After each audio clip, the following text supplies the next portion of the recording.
Hello everyone, Danny here today to talk to you about J.D. Hallowell's series War of the Blades. This is a two-book series. Book 1, Dragon's Fate. Book 2, Dragon's Blade.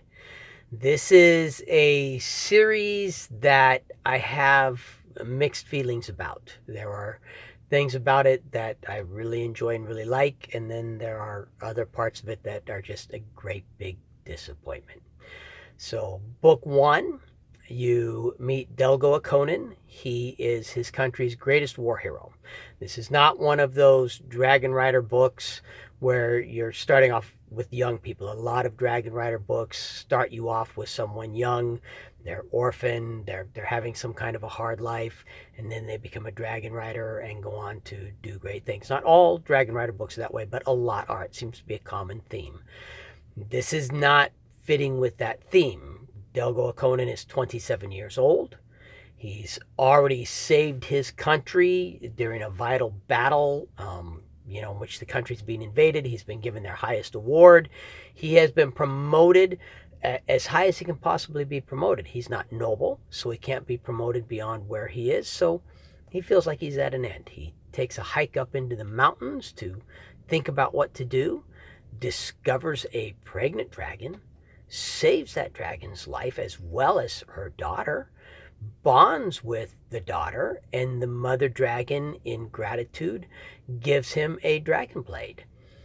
There's a section there where he spends a lot of time. The baby dragon that he's bonded with is still in the egg, and he spends a lot of time talking with the mother about how to raise a baby dragon, the things that he's going to have to be responsible for. She also teaches him some magic. It's a little slow, but it's not too bad. It's not bad at all.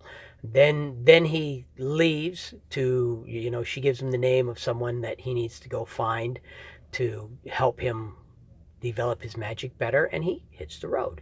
He starts on a series of adventures. He meets other dragon riders. He gets a girlfriend, Rita. Their relationship is based solely on sex, and I don't want to make it sound like the sex is vulgar or graphic or anything like that. That's not the case. I actually really like the way it's done.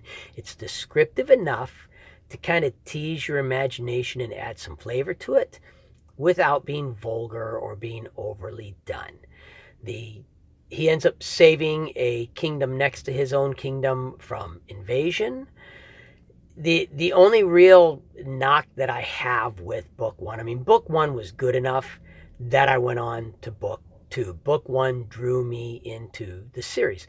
The only real knock that I have with this book is the enemy, the people that he ends up saving the other kingdom from are so arrogant, they're stupid.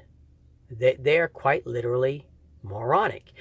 Delgo Conan is a little bit too much of a nice guy. All of the nice guys in this book series, everyone who is a good guy, is completely good. No one who is good has the slightest bit of a dark side. So this is not a book where you're going to have a lot of betrayals. There's a bit of a betrayal in the first book, but it's because the guy's evil and he doesn't have any good side, and he's so arrogant, he's stupid anyhow. So you see the betrayal coming a mile away. It doesn't catch you by surprise at all. But Delgo Conan, back to my original point, Delgo Conan is a nice enough guy that when he's in a battle, if he lands a good blow, he then steps back and goes, okay, I don't really want to hurt you, so will you surrender now? I'm a Marine. I can tell you right now, when you're at war, you don't land a good blow on the enemy and then step back and go, okay, are you guys ready to surrender now? Because what they're going to do, they're warriors. They are going to regroup, recoup, and reattack. And most people are intelligent enough that they're not just going to keep reattacking with a frontal assault. Fortunately for Delgo Conan, every time he gives the enemy a chance to regroup and they then reattack, they do so with a frontal assault. They're all arrogant, obnoxious idiots who can't think beyond, well, I'm just strong enough, I'll frontal assault this army of dragons and defeat them because it failed when I had twice as many troops, but I'll still succeed this time. That's the one drawback to book 1. Book 2 carries that to a ridiculous extreme. If it was not for, one, the sex, which you never find a sex like this in a children's book. Young adult books, you will find this degree of sex in some young adult books, but never in children's books. If it wasn't for the sex, if it wasn't for the age of the hero, Delgo Akonan's 27 children's books always revolve around children, I would say the second book was written for children. It's so simple, it's completely flat. There are no subtleties to it. Like I said, every single good person is 100% good without the slightest of bad tendencies or bad feelings, or there's no envy, there's no betrayal at all. Delgo Akonan convinces dragon riders from the enemy camp to switch over to his side. None of them betray him. Everybody that you're hoping would find romance finds romance. Everybody's good. There are points where it actually becomes mushy and soppy with people. Oh, I love you. You're my best friend. Oh, I love you. Oh, I love you. Everybody loves that.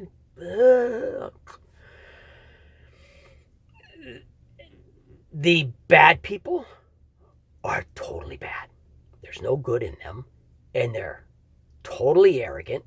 And they're totally stupid. Every single bad character in both books is arrogant to the point of being completely moronic.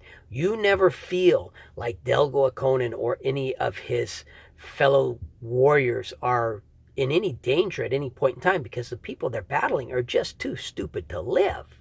It's like, really, I don't think these people can, breathe and think at the same time. That's probably too challenging for them, and they're too arrogant to realize just how stupid they are. The second book is a real letdown from the first book. The narrator does a good job, so none of this is on the narrator. The narrator does a really, really good job. The second book was not bad enough to cause me to return the books. With Audible, you can go several books deep in a series. And I've done this. I've been on like the second book in a series, and the second book in the series was so incredibly pathetic that I knew I was never going to finish the series. Or the second book went to some place. I don't like my books to be too vulgar. I don't like the sex to be too graphic. The second book went someplace that I don't like my books to go. And so I just returned the whole series, because if I'm not going to keep one book out of the series, why would I keep the whole series? That's one of the beauties of Audible. One of the things I really like about Audible. The second book was not so bad to get me to return the books. It's just, I know that when I listen to this series, I've got to be in the mood for something really light and really easy. Something kind of fun and enjoyable. Nothing that's going to draw me in, nothing that's going to stir up any emotions or any feelings or anything like that. Just kind of a surfacey, fun, enjoyable book. When you're in the mood for a series like that, this is a good series to listen to at that time. Anyhow, any feedback, that's about all I have to say on it. So any feedback, any comments, anything like that, please send it my way. If you like my channel, please subscribe, and have yourself an absolutely wonderful day.